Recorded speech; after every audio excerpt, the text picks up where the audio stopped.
The Yeah. son is Charles Jr. Okay. And he would have gone to school and everything out in Colorado. Yeah. Yeah. So Well, they've been in Colorado for the last 30, 30 years plus. He retired. He retired in '94, and they bought a house out oh, and okay. moved out to All right. Colorado. Good enough. So Sorry to interrupt. no, there's a lot of schmoyers around. Kathy Gilbert was asking me the same. She was saying, is which of the schmoyers is it? She says, I'm a schmoyer. I said, well, if you have a relative that died and lived in Colorado, then but if not, I don't know. So there's a lot of schmoyers. It's a good Pennsylvania Dutch name out here. Anyways, so let's go ahead and dive in. We are recording now, not live. I'm just it's just recording. So if we do end up saying something that you want to have edited before it gets posted on YouTube, just let me know. So here we are. We're in the second week. We took a week off last week. I was away. My dad had passed away, so you know where I was, and so I had to run home to my parents and couldn't do this last week. So glad to be back this week, picking up where we left off. And so the last time we met, it was a bit of an overview, an introduction to Paul, an introduction to the book of Romans. And so we're going to actually dive into scripture this week in the beginning. And the opening few chapters are really about the problem of sin. And that's going to be our focus tonight. So which brings me to then our icebreaker question. I'd like you to think about and tell of a story or of a mistake that you made that now you can laugh about, because you look back and you think, oh, I can laugh about that. So while you're pondering the question, my theme for the icebreaker is no one's perfect. And examples of such things is sort of things that, you lock your keys in the car, right? That's a mistake. You can laugh about it now because as though you've overcome it. Maybe you burned something in the kitchen, and maybe it created a little fire and you had to put it out, and now you laugh about the mistake you made. You wore the wrong shoes to go with the right clothes, and somebody laughed at you at school. I just created a few examples to kind of get the wheels turning a little bit. Maybe you're that person who sent a text to the wrong person, and now you can laugh about it. So give some thought to that. I was thinking about this, and I have made so many of these mistakes like this. I once upon a time, not too distant, I forget when it was, but I was in the middle of a sermon and I slipped up and used a profane word that caused everybody to sort of gasp. And I caught myself and I immediately said, that wasn't supposed to come out of my mouth. Everybody laughed and we moved on, right? And sometimes things are best left in your head and not come out.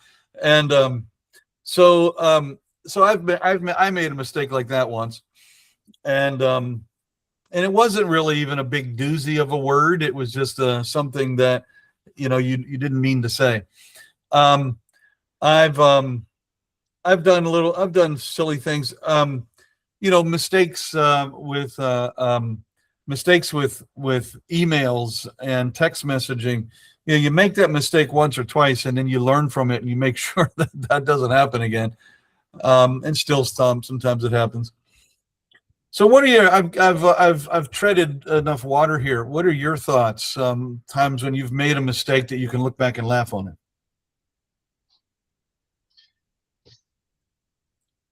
I got one. And I can tell you exactly when it happened. It was my first day on the job in Saudi Arabia. Flew into the site the day before, jet lag, all that kind of stuff. Don't know what I'm doing. And I needed to talk to my boss. He wasn't there, so I left him a Post-it note. And it said, Harry, please me, Rich. Oh, I It was get it. supposed to say, "Please see me." I just wrote down, "Please me." Please me. Boy, did I get busted up in the office for that one. That's a good one. Anybody else have something to offer? Yeah. Okay. I couldn't cook when I got married. So we came home from our honeymoon and to eat, I wanted to make toast for Jim for breakfast and I burned it. You burned the toast. I burned it. I blamed the toaster. Of course you did. Of course I did because it was it had been my grandmother and my grandmother passed away just before I got married. So I blamed the old toaster. Maybe it was, but anyway, Jim never forgot it. I doesn't did, forget I it. did the right thing. I told her I liked my toast black. Yeah. 57 years, she's still burning the toast. Yeah. But no, I couldn't cook and I really made some blunders. Oh, gotcha. But I'm still married. Yeah, you guys are still together. 57 years. I learned a lot. You threatened to hit him with the toast. Pardon? You threatened to hit him with the toast. Yeah, Yeah. that's it. Yeah. No, I learned a lot. Anybody Well, else? I as a little boy, and little boys are bad, I guess I set my dad's shed on fire with a can of gasoline and those big barn burner matches. And Wow. my mom saw me and managed to put it out, throwing some dirt on it with a shovel. So Oh my. I heard about that for a while. So you set your dad's shed on fire. Yeah, He was bad. that's why I hesitate to be the acolyte at church a little bit too. But his mother never laughed about that. Yeah, I'll bet. Yeah, she never laughed about No. it. So. No. It's a good one. Anybody else have something?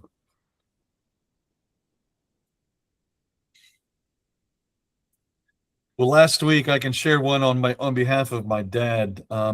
Last week, while sharing memories and stories back home with my family, there was a funny story that surfaced that fits the occasion here tonight. My dad loved to hunt and fish, and once when we would go to this lake that was about 2 hours away on occasion, and down in south of Morgantown, a good 2 hours from Wheeling, down in West Virginia, and we would fish there, take the boat.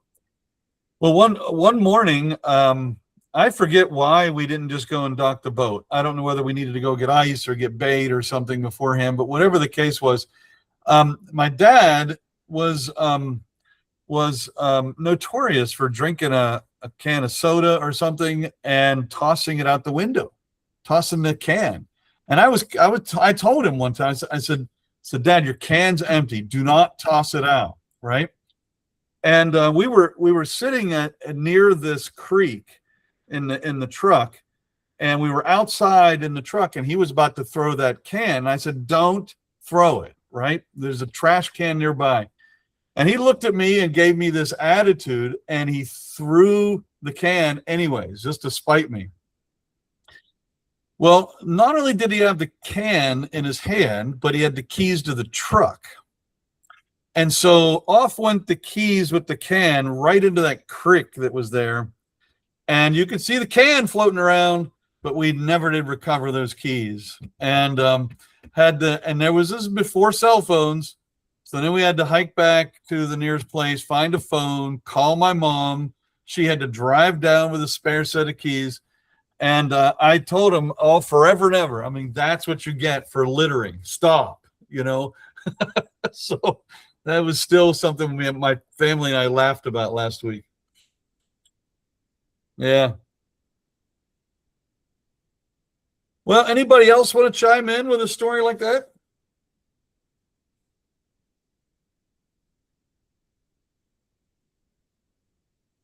So the pivot here into our lesson is that while we're talking sort of getting a little bit into dipping our toe into the woods of sin or at least mistakes, Paul's opening chapters are making an argument that all of humanity shares one thing in common, and it's much deeper than mistakes that we can laugh about later. It's sin itself, and that the penalty for sin is the suffering we endure through. And he's making the case that no one is immune to this. No matter what religion or what you think, no one can escape this. And by the time he gets through the first better part of the first 3 chapters, at least 2.5 chapters, he has made the case, and he's about to deliver the punchline, and that is that we all are in need of God's grace because there's no way getting out. So we're going to talk about that tonight. And from Paul's perspective, I suppose these are the kinds of things that aren't the kind of mistakes that are laughable afterwards. And so, because he's talking about some grave concerns, but I wanted to use that to get into it. So here's where we're going with this. We're going to cover the second half of chapter 1, all of chapter 2, and the first half of chapter 3. And I'm going to sort of give you I'm going to sort of teach through this, read some scripture and talk through it. And then we'll have some questions and things at the end. And what Paul's doing here in the beginning part, I said this last week, that what Paul does in Romans, at least in the first section of Romans, is he's the rhetoric of the construction of his letter is like that of making a legal argument. It's like we're reading a document that the court recorder has drafted in a sort of a courtroom drama scene, and he's setting us up. So everybody, there's 3 different kind of audiences even that he is speaking to, and he starts out in Romans 1:18-32 with people who are just outright rebellious against God in any way, shape, or form. You might say these are just the Gentiles, but it doesn't have to be. These could be Jews who are just outright rebellious against their faith. And so he lists some things that are just obvious sinful stuff, right? And so that by the time you get down through the first from down to like verse 32 of that section, you're kind of thinking to yourself, if you don't know the rest of the story, you're just sort of yawning like, well, of course these are sinful people, Paul. Of course these people are distant from God, of course. But he's setting you up, because once you buy in to that, then the next section, all right, he throws the dagger now at you. And so if you bought into the first section and agreed that these people are sinful and deserving of punishment, and the punishment is death and suffering, then he makes, once you bought into that, now he makes the case against every self-righteous religious person out there, Gentile and Jew. And now the only people left after section 2, the second audience, are the Jewish religious leaders, like Pharisees, Sadducees, these people. And if you're one of those and you're sitting there thinking, well, yes, that's a good argument, Paul. Those people are worthy because they have sinned and fallen short from God. Now you've bought into that, and now he sets the hook in you in the third section, and he throws the leaders of the religious faith right into the same batch, such that by the time he's done getting through the middle of chapter 3, he has made the case. No one is worthy of the mercy of God. No one is worthy of the kingdom of heaven. And so he just starts with the beginning, sort of setting you up, and then going deeper, and then going deeper. And by the time he's done, you are everyone. There's no one on the face of the earth able to stand and claim that they are righteous unto themselves and their actions. But what he's doing is setting you up, because once you get to that point where everybody has now been thrown under the proverbial bus, then verse 21, which we'll get to next week, is where he delivers the punch that he was setting up for, and that is that it's the righteousness of God, not by any works, that is our saving grace. And then he opens that up and explodes it for all people. Now that's next week's lesson. Today we're going to waller around in sin for a bit. So, I'm going to begin. I'm going to read Romans 1:18-32. We'll talk a little bit about what's going on there, and then we'll move on to the next section and listen for those different kind of audiences, right? Remember, this first group is the audience that is the people that anybody might already have judged as sinful, right? So this is 18-32. For the wrath of God is revealed from heaven against all ungodliness and wickedness of those who by their wickedness suppress the truth. For what can be known about God is plain to them, because God has shown it to them. Ever since the creation of the world, his eternal power and divine nature, invisible though they are, have been understood and seen through the things he has made. So they are without excuse. For though they knew God, they did not honor him as God or give thanks to him, but they became futile in their thinking, and their senseless minds were darkened. Claiming to be wise, they became fools, and they exchanged the glory of the immortal God for images resembling a mortal human being, or birds, of four-footed animals, or reptiles. Therefore God gave them up in the lusts of their hearts to impurity, to the degrading of their bodies among themselves, because they exchanged the truth about God for a lie, and worshipped and served the creature rather than the Creator, who is blessed forever. Amen. For this reason, God gave them up to degrading passions. Their women exchanged natural intercourse for unnatural, and in the same way also the men, giving up natural intercourse with women, were consumed with passion for another. Men committed shameless acts with men and received in their own persons the due penalty for their error. And since they did not see fit to acknowledge God, God gave them up to a debased mind and to things that should not be done. They were filled with every kind of wickedness, evil, covetousness, malice, full of envy, murder, strife, deceit, craftiness.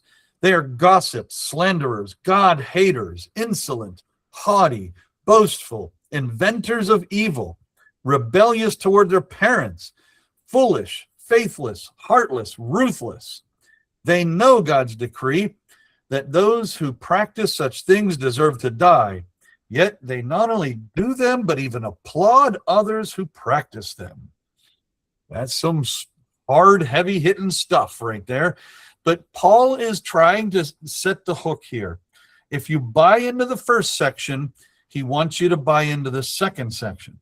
And I want to talk, later on, we'll talk a little bit about the way in which Paul is using this expression that God gave them up.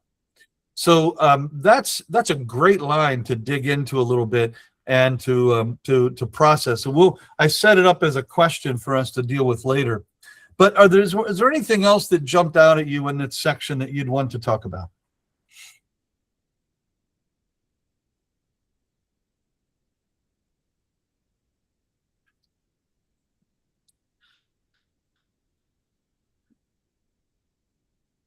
I would lift up that this text is often misused as an argument against gays and lesbians. It's often misused for that. It's easily lifted out of the context and used to say that God hates people who are in same-sex relationships. But what Paul is talking about here has nothing to do with two people of the same gender falling in love with each other. What he's talking about here is a practice that was known, even known as taboo in Paul's age. And that was that there was a very patriarchal system not patriarchal, there were patron-servant relationships, and such that someone who had a man who had money and influence could buy a male slave and force that young man to perform whatever acts he wished. And it was accepted. No one stopped him, but it was very taboo. You didn't talk about this stuff in public, but yet everybody knew it was going on. And women would perform acts for rituals of fertility gods. And these women would perform these sort of sensual, sexual acts. And these were acts that were supposed to satisfy the gods of fertility, so that there would be good crops one year. And another way, it would be an act of getting. You would do an act such as this to sort of please a god of vengeance, so that if you had someone you hated and you wanted God to strike them down, that women would perform some horrible kind of sensual act. And oftentimes it was mixed with the blood of animals and really sort of pagan, sort of sick stuff. All of these things were extremely taboo in Paul's world. Everybody knew they were going on, but they were still taboo. And so Paul's talking more about these types of things. He's not even closely talking about two men or two women who fall in love and have a committed relationship, that in the same way a man and a woman does. But these texts are easily lifted out and then proof texted to create a theology or morality against people who are gay and lesbian. So I do want to address that. Any thoughts on that? Any further conversation that you have on that topic, maybe? What kind of jumps out at me is that verse 32, where essentially they're saying, Paul is saying that people condone it, and don't do anything about it, Yeah. This is about the taboo stuff. They know they're not supposed to be doing this stuff. Yeah. They know that. I mean, the whole idea of taboo is you're doing something you don't want anybody to know you're doing, right? And so they know that this is against God. They know God's decree. They know, and yet these practices continue, right? And they applaud others who do it. Applauding others who participate. Wow. When they would have these rituals, they would gather all these people around to applaud, and it was very sort of the word is ecstatic. Ecstatic, meaning that they would, with drums and ritual and rhythmic sort of music, they would whip each other into an ecstatic frenzy at sort of as the ritual would come to its own sort of climax. You've seen sort of in some of the horror movies a lot of sort of pagan rituals with blood and stuff. Some of that stuff you see in the movies is not far from these kind of rituals that were done in Paul's time. But Paul's also talking about the mundane things too, of just rebelling against God in an everyday mundane way too. So I don't want to just get too attached to the more taboo things, because Paul's talking about a broad brush of things. I mean, he lists them, right? Wickedness, evil, covetousness, malice. These people filled with this stuff, right? They are full of envy, murder, strife, deceit, craftiness. They are gossips, slanderers, God haters, insolent, haughty, boastful, inventors of evil, rebellious toward their parents, foolish, faithless, heartless, ruthless. I mean, holy cow, right? I mean, at the end of that, he has bought you in. He starts out, for the wrath of verse 18, the wrath of God is revealed from heaven against all ungodliness and wickedness. And by the time you get to verse 32, you're like, yeah, okay, I agree with you, Paul. You got me. Yeah, absolutely. These people deserve everything that is coming to them. Okay, and then once he's set that hook in you a little bit, he's gonna turn on you now in the next section. All right. So yeah, these people need God. These people need saving. These people need some help. Not me, of course. I mean, that's where he's got you right now. Right? If you're the listener of this, you've just now judged everybody except you, of course. But now he's about to turn on you, the one that's reading this. And that's what he does here. So I'll go on to chapter 2. We're going to read verses 1 through 16. And listen how the audience shifts now. All right. Listen how the target audience shifts. Therefore, you have no excuse, whoever you are, when you judge others. For in passing judgment on another, you condemn yourself. Notice how in the first, up to that, we just judged all these people, didn't we? Up to verse 32. We were listening, we were participating. Oh yeah, I can think of all kinds of people that really need God. Oh my gosh. Paul, you're right. The first line, chapter 2, therefore you have no excuse, whoever you are, when you judge others. For in passing judgment on another, you condemn yourself, because you, the judge, are doing the very same things. You say, we know that God's judgment on those who do such things is in accordance with truth. Do you imagine, whoever you are, that when you judge those who do such things and yet do them yourself, you will escape the judgment of God? Or do you despise the riches of his kindness and forbearance, his patience? Do you not realize that God's kindness is meant to lead you to repentance? But by your hard and impenitent heart, you are storing up wrath for yourself on the day of wrath, when God's righteous judgment will be revealed. For he will repay according to each one's deeds. To those who by patiently doing good seek for glory and honor and immortality, he will give eternal life. While for those who are self-seeking and who obey not the truth but wickedness, there will be wrath and fury. There will be anguish and distress for everyone who does evil, the Jews first and also the Greek. But glory and honor and peace for everyone who does good, the Jew first and also the Greek. For God shows no partiality. All who have sinned apart from the law will also perish apart from the law, and all who have sinned under the law will be judged by the law. For it is not the hearers of the law who are righteous in God's sight, but the doers of the law who will be justified. When Gentiles who do not possess the law do instinctively what the law requires, these, though not having the law, are a law to themselves. They show that what the law requires is written on their hearts, to which their own conscience also bears witness, and their conflicting thoughts will accuse or perhaps excuse them on the day when, according to my gospel, God, through Jesus Christ, will judge the secret thoughts of all. I think that's where we end that section. Yeah. So the second group are those who are just the morally righteous people in the land, the people who are probably the most prominent readers of his letter.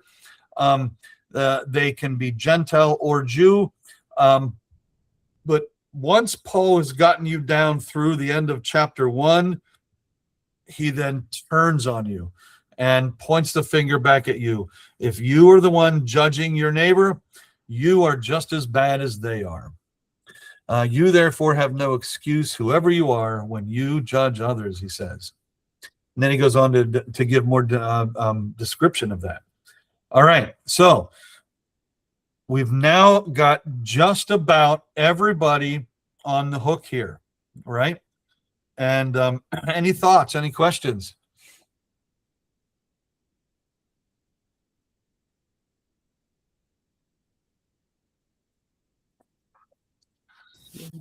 Can you sense that shift that he makes in the audience? Can you feel that tension building if you're the reader and you don't know where he's going with this? I mean, we know the rest of the story. We know the punchline here is the grace and mercy of God coming at Christ's expense, not ours. We know that's coming. Even these lines here where he talks about God granting based on what they do, in a little bit, he's going to say that nothing you do is good. So he's just setting the hook here for all of us. So I'm going to move on then. Go ahead. Question? Comment. The very last line where it says, God through Jesus Christ will judge the secret thoughts of all. I think this is where my mother got this line when she said, God knows what you're even thinking. So. Yeah. And that's sort of that for the way Paul's using it here, it's coming out as law and judgment and fear, but he's going to turn that in about another chapter here into something that's really comforting to know that God is constantly watching over us without the judgment.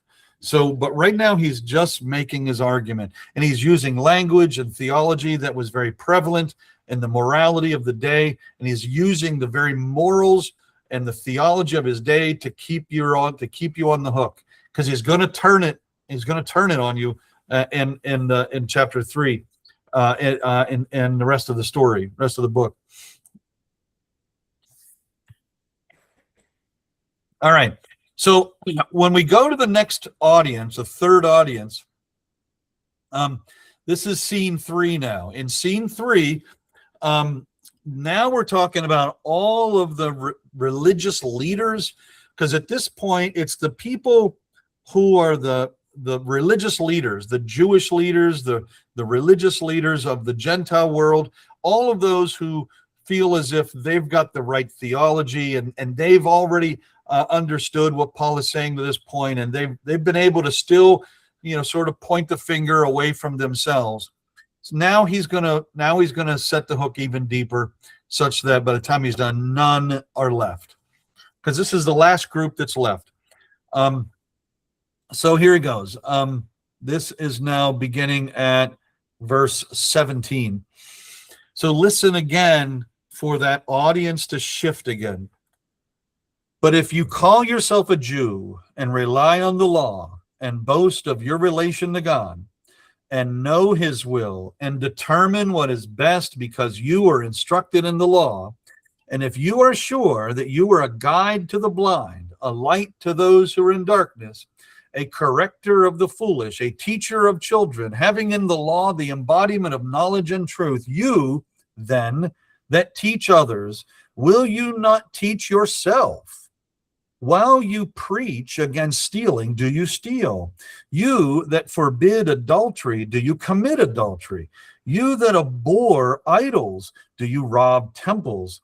You that boast in the law, do you dishonor God by breaking the law?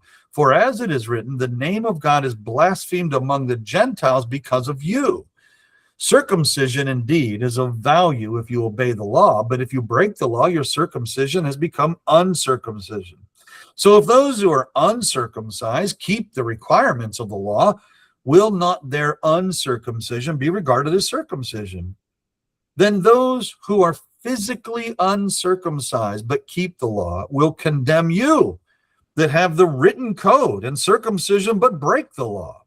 For a person is not a Jew who is one outwardly, nor is true circumcision something external and physical. Rather, a person is a Jew who is one inwardly, and real circumcision is a matter of the heart. It is spiritual, not literal. Such a person receives praise, not from others, but from God. Then what advantage has the Jew?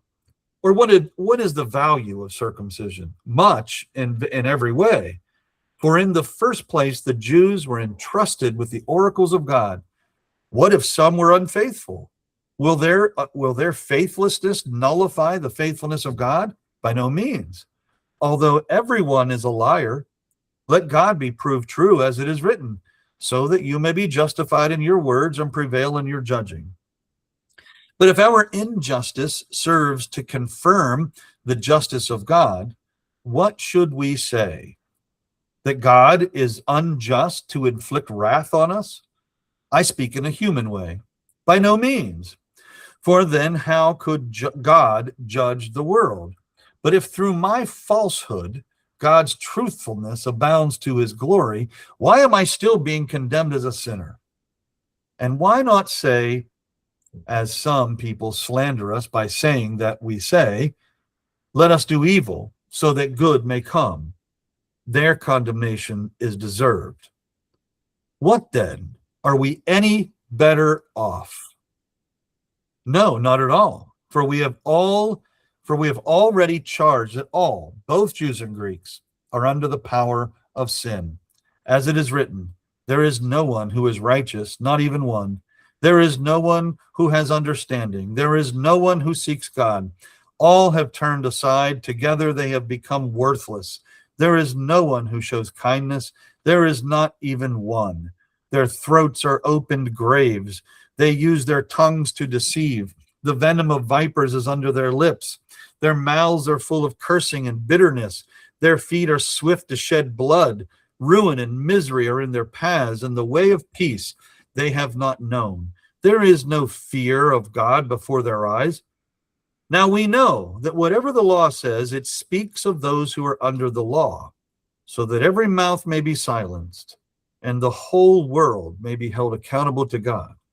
For no human being will be justified in his sight by deeds prescribed by the law. For through the law comes the knowledge of sin. And that's where we're going to end that section here.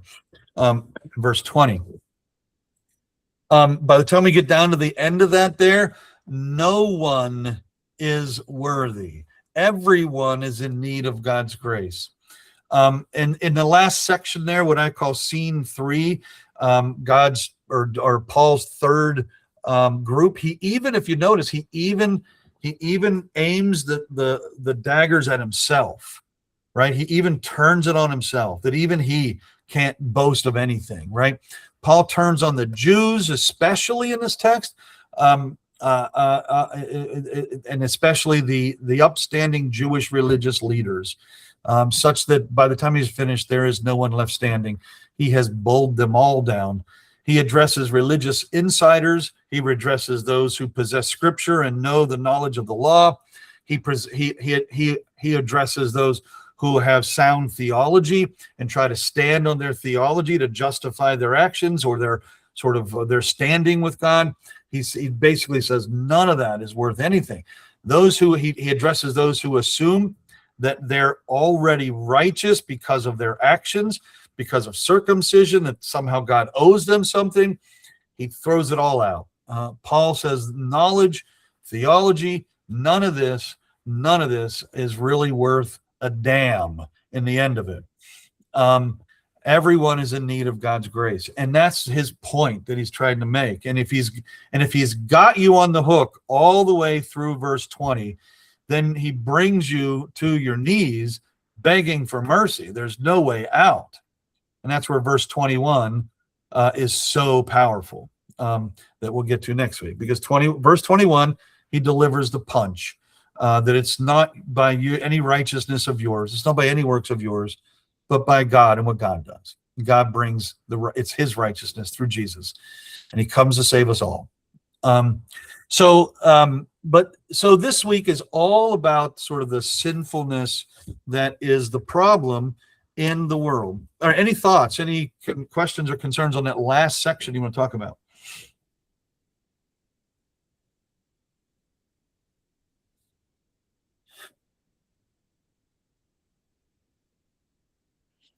It seems as if he's only talking to the men, maybe. I mean, if he's just talks about circumcision so much, what do women have to do with that? Do you know what I mean? Yeah, I mean, you're right. This is patriarchal. You're right. Society. I don't think women are outside the boundaries of the message, but he does seem to be directly addressing men, especially the circumcision part. I would say that women, while not being circumcised, I would say their connection to the covenant was when they married their husbands, which again is patriarchal, I admit. But they sort of aligned themselves with the covenant by marrying, and by marriage. But you're right; it's very patriarchal. It's addressed by a man to men. That's a fair criticism for sure. Do you find as a female listener, do you find yourself overlooked or lost in that? I think we have to understand that culture in the Middle East was a patriarchal society, as opposed to some societies which are matriarchal in the world. I think you're absolutely right, and that's why I was asking if today as a female listener, do you feel as if Paul missed? Do you feel as if you're not included in that? I think that's a valid question. Yeah, not really. And understanding the culture, I think. Yeah. I mean, I've been through so many Bible studies where we studied the women of the scripture a lot, and they played an important part. But society, I mean, the society outside of the the Jewish culture was all patriarchal there. So I guess the Jewish culture followed suit. So, you know, I hear Paul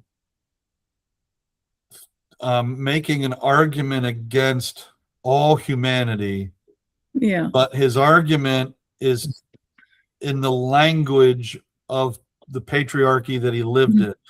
And Yeah. some people despise him for that kind of, I think, Yeah. When you study Bible, well, Paul, he didn't like women. I don't take it that way. No. Right. And there are other texts, where we could argue with Paul and say, we follow Jesus, not you, Paul. So we're going to discard this part. That's fair, right? That is fair. We do not follow or worship Paul, but we revere his lessons that he has taught us. And I think that's a fair way to understand that, right? In so much as the gospel of Jesus Christ would overshadow something Paul says, I think it's fair to discard what Paul is saying there, because Paul is not Christ. Is that fair to say? When later on in other of Paul's works where he's telling women to keep their mouths shut and cover their heads, I think in today's world we can say, you know what, I'm a follower of Jesus. You can just take your head coverings and go, Paul. Right? Yeah. Is that a fair way to look at this? Yeah. Yeah. And societies in the Middle East are still much like that. Yeah. So Absolutely. Yeah. Yeah. But the lesson here that all have fallen short and all have sinned, does it still land on your ears as a woman, even though it seems very directed at a male audience? Oh, yeah. Yeah. He closes it out. Yeah. So that's the important piece there that I think we can ascribe to, that he's making an argument that your traditions, your customs, your circumcisions, all of that stuff that you've done that you think makes you right with God, it really doesn't. Yeah. And so let's go a little bit deeper if we can here. In Romans 1, we hear that line over and over: God gave them up. God gave them over to this. God gave them up or gave them over to that. And that line, when you study it, it first kind of smacks you a little bit, kind of surprises you. What are your thoughts on that line? I've got a few little things to say, but I want to hear what your thoughts are. What does it mean that God gave them up to this? And keep in mind, it's in that section at the beginning. He doesn't use that line when he gets into the audience 2 or audience 3. It's in audience 1 that he's using that. Oh.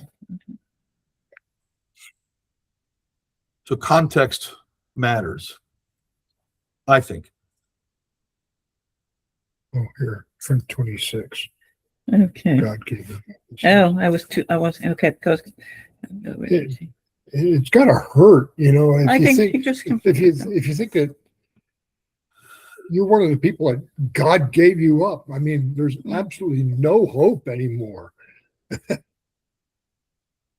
Wow. It's interesting that he doesn't say that God is the one dishing out the consequences that people are receiving.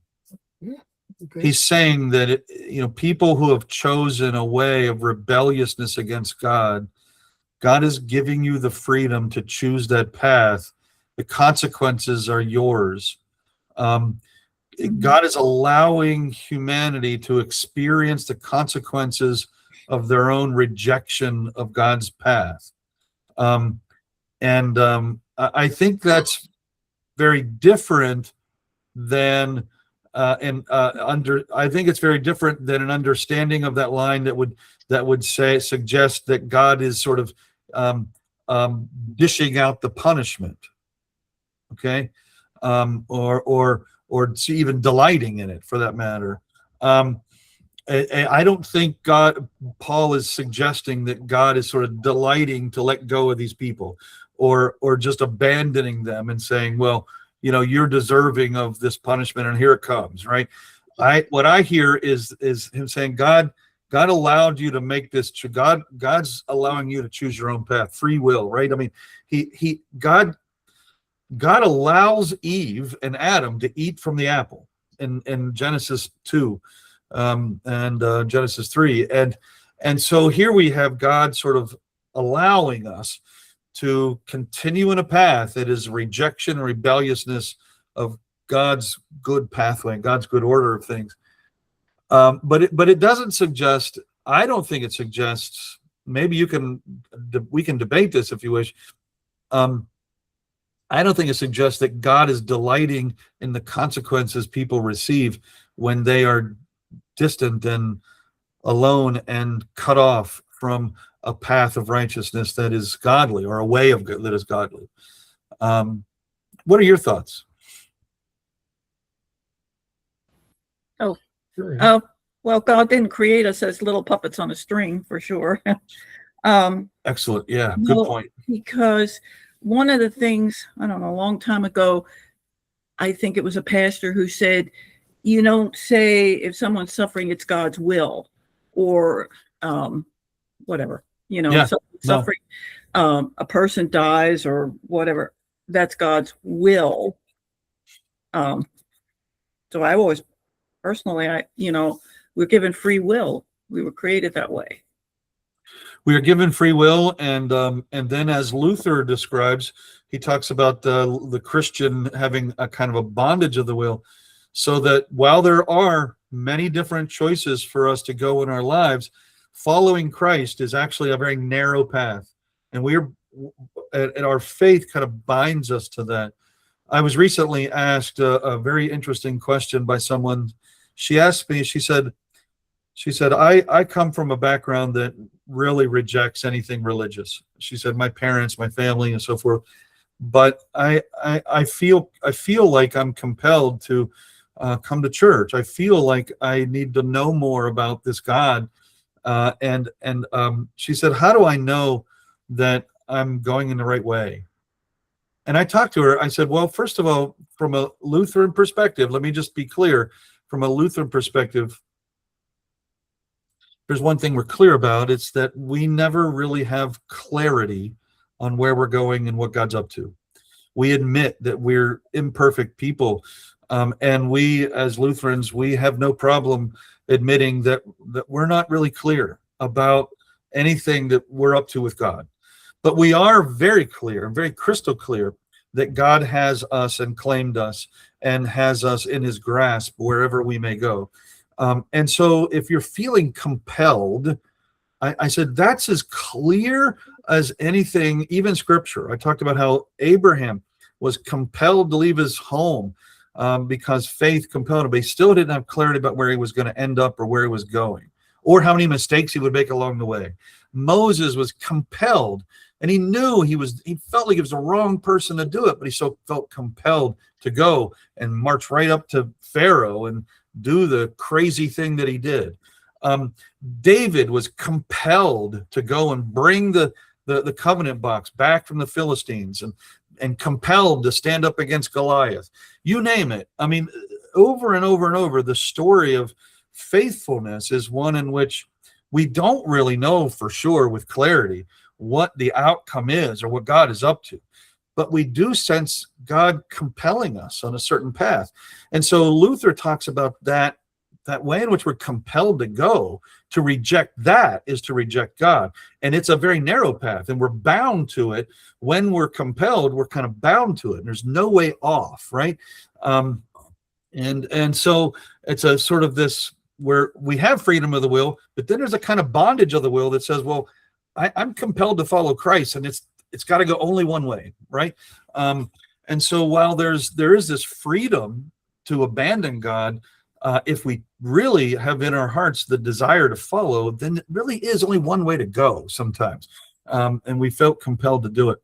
So I counseled this woman, and I said, if you really feel compelled to be a part of our church and be a part of what we're doing, then follow where that is pulling you, and see if it's the right thing for you. And so I said, I can tell you for sure, if it's not God that's pulling you, it will pull you in a direction toward frustration and anger.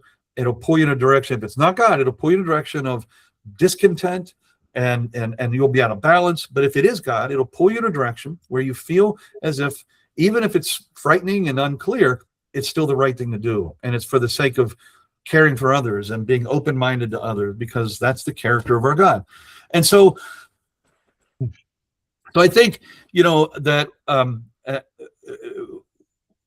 I might have gotten myself sidetracked. I'm sorry, but where there is a way in which this notion that God gives people up has, I think, more to do with people who completely reject even that sense of being compelled.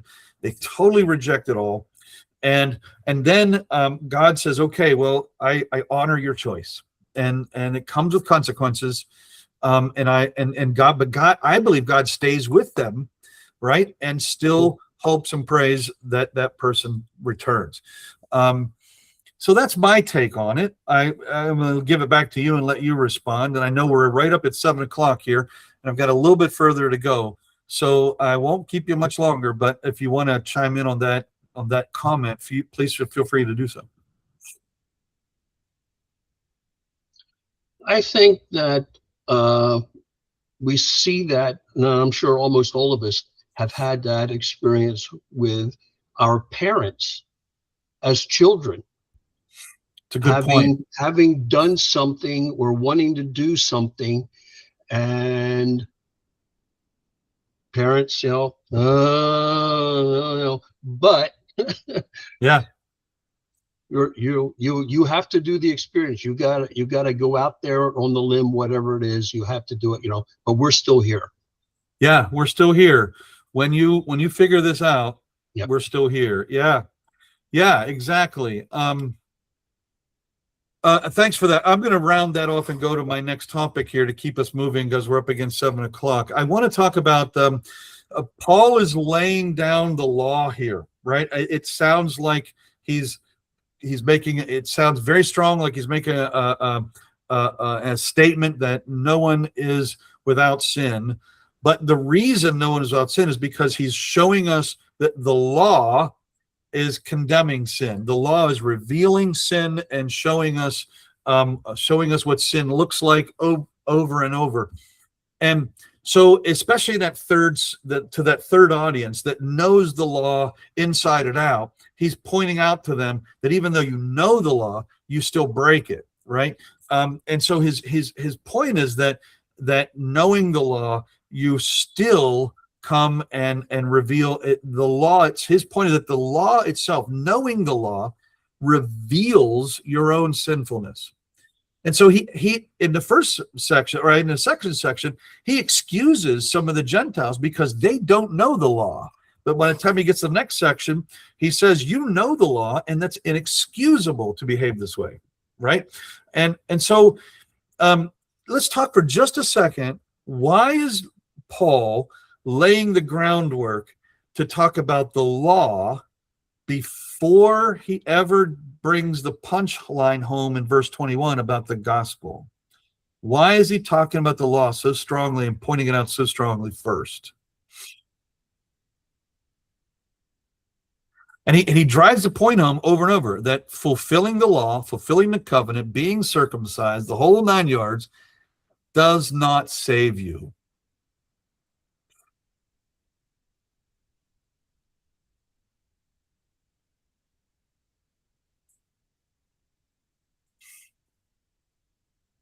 So his argument, I'll go ahead and jump forward because of time. I know that there might have been some comments if I'd have let it go, but I know I got to wrap this up. Paul's view of the law is that the law is kind of like a mirror. When you hold it up to yourself, it reveals the truth. It shows you exactly who you are. And and he wants you to see the sinner that you are, because that's the truth. That's the reality. But, all right, a mirror can only show you that your face is dirty. It cannot wash your face. All right. So the law reveals your sin, but it cannot wash you clean. And that's his point. So then when he gets to the gospel of Jesus Christ, he's going to talk about how the gospel cleanses us and washes us. He's finally going to get to baptism later. So this distinction is foundational for Luther. I mean, for Paul. It becomes Lutheran later. This distinction between the two of laying the law reveals our sin. It cannot cleanse it, but the gospel does. So he has to point out the law in 3 chapters. He has to show people that their face is dirty. And next, he's going to show them what cleanses it. That's why he did that. Okay, and I'm gonna just go quickly here. Which is harder, admitting our failures or accepting forgiveness? Which is harder, admitting our failure, admitting our sins, or accepting forgiveness?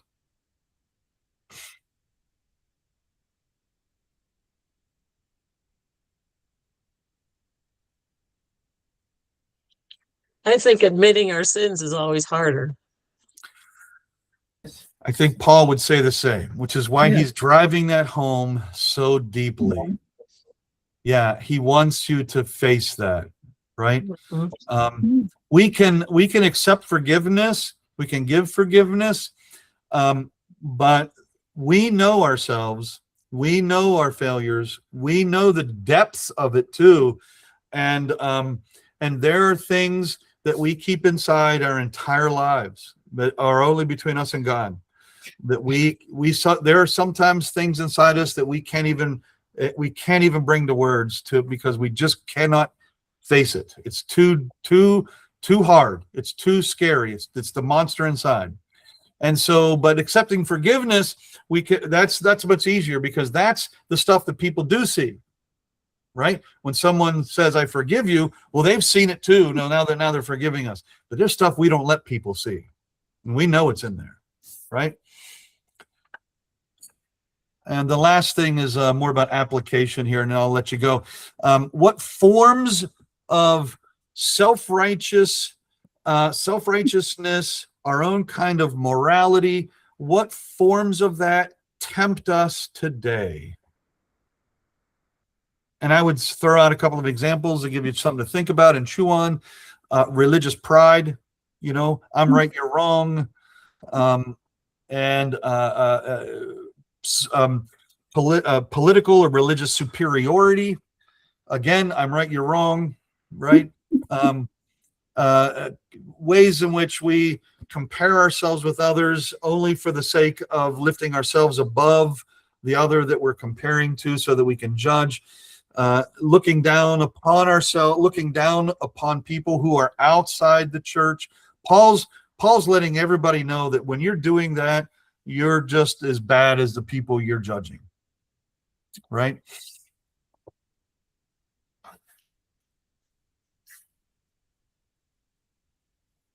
So in our world, we see a lot of that. If you look on social media, you can be quickly overwhelmed by it. Post anything of your own real sincerity on social media, and watch the people try their best to devour you and destroy you for doing so. Because social media, we've learned over the years that social media allows people to distance themselves from true relationship in order to just simply show themselves to you who they really are. And people who have a lot of pent-up frustration tend to use whatever target they can to unload it, and it's a dangerous place. So we see a lot of that today. All right, looking ahead. So next week, everything changes. As I said, we'll begin with Romans 3:21. And we will, this week was all about the law, about sin, and about the heaviness of it. Next week, it's a complete reversal of fortunes. It's the gospel of Jesus Christ that saves us and washes us and restores humanity and gives it a chance. All right. So God acts on behalf of all of us sinners. And that's next week. So hold your breath. It's all going to turn out. All right. I'm sorry for keeping you about 10 minutes late. I got to let you go. Is there any final thoughts? Oh Lord, it's hard to be humble when you're perfect in every way. Yes, it is. It's so hard to be humble when you're as perfect as I am. Yeah. Yeah. No. Oh, God bless us. Anything else? This is good. This is good. Yeah. It's real good. Thank you. Thank you. We'll keep it up next week. And I'll see you guys in a week then. Take Yeah. care. Sunday. See you Sunday. Oh, well, some of you will see Sunday. You know what? My eyes were right at Teresa thinking about those fires when I said that. All right. You're in our See, thoughts. see some of you on Sunday, Teresa next week. Take care. Okay. Bye. Bye. Okay. You can have your pencil.